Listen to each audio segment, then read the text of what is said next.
This isn't Butcher. Before I get into it, I just want to say that season 4 is looking like the best season so far. Episode 4, the Homelander one, is my favorite episode of The Boys ever. That shit was so scary and it solidified Homelander. I really thought he was the best villain of all time, but he's probably one of my favorite just characters in general of all time. Anthony Starr, oh my god. Someone go hand him a Grammy right now, dude. Anyways, let's get into Butcher, the Hive Mind.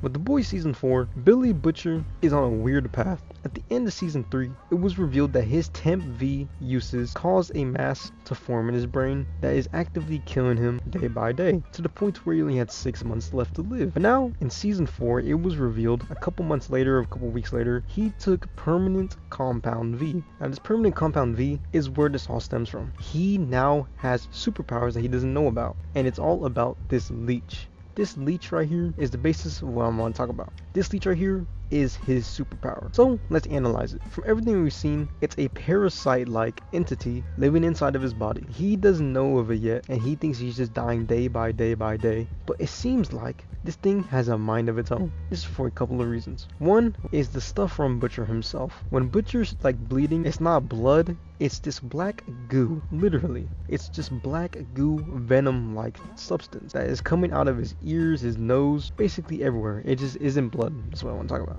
And second, this parasite causes Butcher to see Becca. So this leech, this parasite, this worm, tapeworm basically, is infecting his brain and causing him to see his dead wife Becca. Now what I want to talk about is that this isn't Butcher. This character that we see in season 4, this Aussie man, isn't Billy Butcher. If I had to describe him, I would say he's more of like Norman Osborn and Green Goblin. Two people living in the same body. And here is why I say this. One is from the Ezekiel moment. What the Ezekiel moment showed us is that this parasite, this worm, can cause Butcher to black out and go on a spree. He's basically invincible from what we've seen so far. He was in a chokehold from Ezekiel, you know, the man with the rubber powers. Homie thinks he's Luffy. And he instantly broke out as soon as he went unconscious and killed him like that. We can hear from the noises in the background. And he utterly destroyed him, minced the meat, ground beef everywhere. So it's safe to say, whatever this is really potent. Kind of like Green Goblin. Butcher goes into sleep mode, hibernation mode, and then this parasite comes out and is basically his killer instinct. Now I say that this isn't Butcher and say that he's basically a hive mind and or just a catalyst for this thing. There's another reason why I say that. It's because of the visions. I have a theory that this CIA agent that we see right here isn't real. And this is what is causing him to go down a heavy spiral. And by the end of the season, Butcher might become evil. He might turn on the boys. He might do some devious ass shit because he's not himself right now. Literally, something is controlling him. And the reason why I say that is because I feel like he is representing the 7 deadly sins or just something along those nature, like the good angel and the bad devil on both of your shoulders. Becca is the good one, always helping him, always motivating him to push through. As we've seen every moment from Becca so far, it's her encouraging him to push through. It's his good side basically,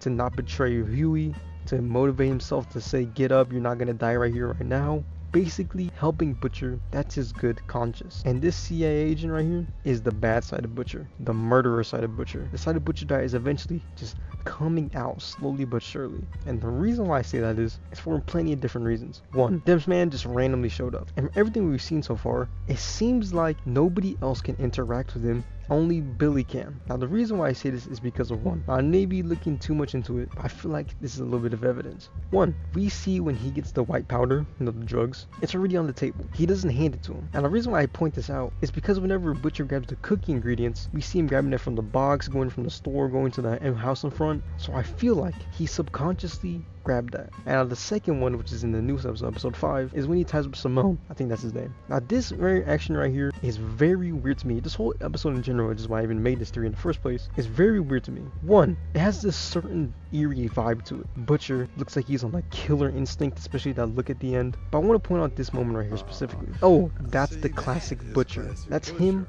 basically talking to himself. And this part right here, when Billy's talking, saying, no, you're gonna make us the virus and everything, the man tied up, he looks to his left. It looks like to me that there's nobody there. He can't see anybody right there. The CIA agent is leaning up against the post, and he doesn't look him up and down. You know, usually, especially if you're tied up, you want to see their identity. You'd want to see their face. You'd want to see who the fuck they are. And he just looks straight, he just looks left and then right back to Billy, acting like nobody was there. You feel like, I may be looking too deep into it, but don't you feel like that's pretty suspicious? Don't you want to see what your captors' faces look like, just so you can identify them later if you escape, or you can like tell the police or anything? No, he just looks straight left and then right.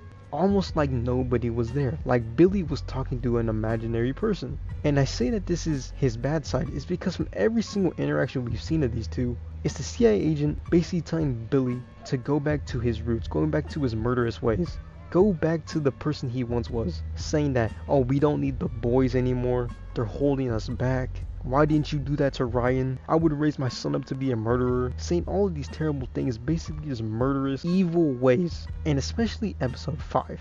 Episode 5 was very weird to me if you didn't notice. And it all started off when they're all walking. Then Butcher gets left behind and he sees the rabbit that he once freed. The tentacles come out of it.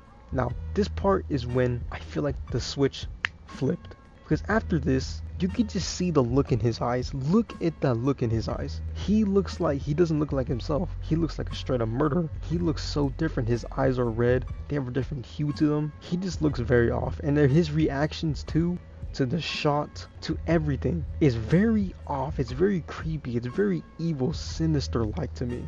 And especially his personality and actions. Mother's Milk even pointed out, Butcher, he may be a motherfucker, but he's a motherfucker with a heart. And his personality for some reason just flipped like that, saying that, oh, well, you just don't have to be the fastest, just don't be the slowest. Basically sacrificing one of them, basically trying to kill off one of the boys or anybody there in the room. Revealing Gus, basically just going crazy, laying all of his air out. He was willing to let potentially one of the boys die, saying Mother's Milk, disrespecting him hella. And this is the same Butcher that every single time the boys is in danger, one of the members, anybody that he knows and loves, he's always there. Tiptoe, he's standing on business, bro. Especially even the recent episodes, he was willing to get left behind. He told Mother's Milk to leave him behind when the dude that could split himself was ganging up on him. He wanted the boys to leave them safe. Huey, when they fought Homelander, he said, get out of here. Every single interaction we've seen of him and the boys, he wants their protection. He just wants to protect them. He wants them to be safe before anything else. He would rather sacrifice himself than let one of them die. He may be a motherfucker, but again, he's a motherfucker with a big old heart. He just acts cold, he's blunt, but deep down, he's a really caring guy. And his personality just switched instantly to where he was willing to let one of them die for that virus. To complete his mission, to do what he's trying to do, to kill Homelander. And I feel like that's what this virus is doing. It's gonna bring out this killer instinct of just straight kill Homelander. And he won't stop until anything, even if Huey, Starlight, anybody. I think the only person that can really save him right now, if this is true and he keeps continuing down this path, is Ryan and or Becca. Especially with like the whole cookie scene too. The CIA agent was really mad that he didn't poison him with the cookies. I feel like that is his bad side. And Ryan's gonna be the only one to bring him to light. Which I feel like was what that scene is also trying to convey too. That he was willing to go through with it. The CIA mission, he was willing to go evil, sinister. But then he saw Ryan. He saw a shred of his humanity left. He's afraid to lose the part of Becca that is still alive. He doesn't want to become that evil man. And Ryan allowed him to see the good, the humanity he still has left in him. If this becomes true, not only am I a prophet, but Butcher is gonna become OD, man.